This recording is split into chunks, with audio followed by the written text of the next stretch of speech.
L'Association des architectes paysagistes du Maroc organise le 5e symposium du paysage et de l'environnement. Nous avons choisi une thématique assez importante pour nous. Il s'agit de l'enseignement en architecture de paysage et nous avons appelé ça le paysage d'apprentissage, apprendre le paysage. Et nous avons invité un certain nombre d'intervenants internationaux, de panélistes, qui durant 2 jours vont nous présenter en fait différents aspects liés au sujet que nous avons souhaité présenter dans cette 5e édition.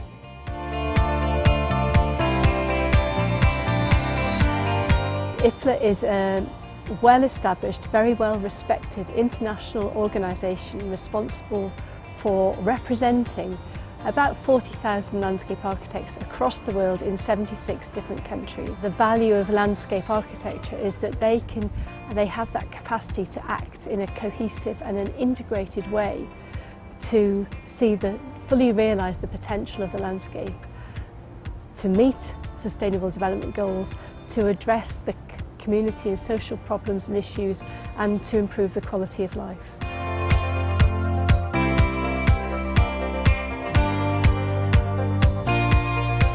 Atelier Vert. Nous sommes le premier groupe leader sur le marché marocain de réalisation de jardins. On est présent au niveau du symposium africain du paysage et de l'environnement pour également transmettre notre savoir-faire et notre expertise au continent africain pour justement développer demain une Afrique plus verte.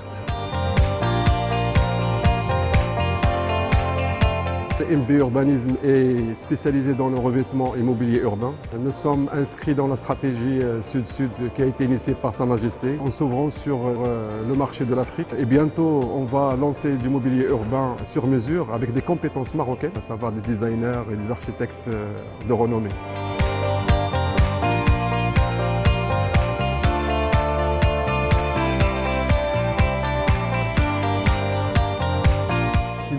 Qui est une société française qui conçoit et produit des mobiliers urbains. Nous sommes venus avec plaisir à Rabat à l'occasion du symposium pour pouvoir échanger avec nos prescripteurs que sont les architectes paysagistes dans le domaine de l'aménagement urbain et plus particulièrement des mobiliers que nous proposons dans le monde entier et aussi en Afrique, au Maghreb ou dans l'Afrique de l'Ouest principalement.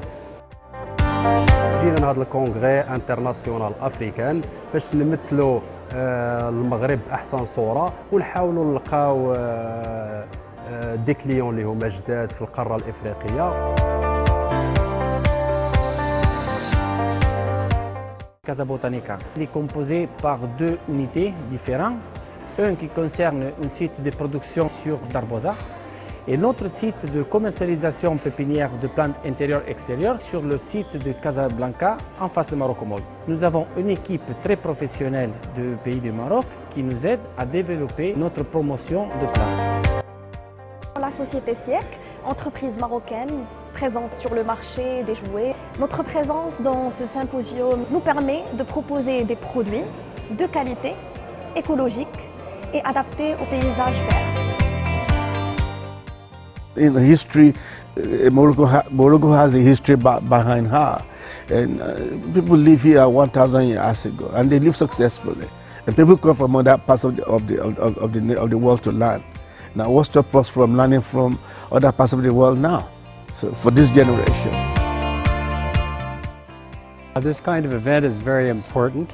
I was somewhat involved in the early days of beginning to develop a symposium in Africa on landscape architecture. Our first one was in Nairobi, and every location in Africa is different, it's exciting, but it has its own issues and problems. So I think from that point of view they're extremely valuable. For me, the research and analysis are like the foundations of a building. And if you can get those properly correct, then everything else will fall into place. If you want to be stewards of the land, caring to Mother Earth, you have to spend time on the site.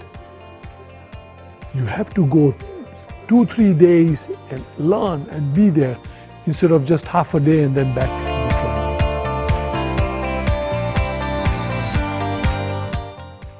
Le paysage, il est globalisant parce qu'il est un tout architectural et urbain. Donc on ne peut pas le saucissonner. Si on fait de l'espace libre, ça veut dire qu'on a laissé quelque chose à quelqu'un d'autre qui ne compose pas ce qu'on est en train de voir. Si on fait de l'espace vert, ça veut dire rien, on ne sait pas ce qui est vert. Est-ce que c'est l'homme, est-ce que c'est la mer, et ainsi de suite. Donc il fallait mettre un petit peu l'accent sur les mots pour définir ce qui est l'architecture, ce qui est le paysage, ce qui est la nature, ce qui est l'environnement, ce qui est l'écologie, pour qu'on ait un petit peu une connaissance, un petit peu des choses pour aller de l'avant.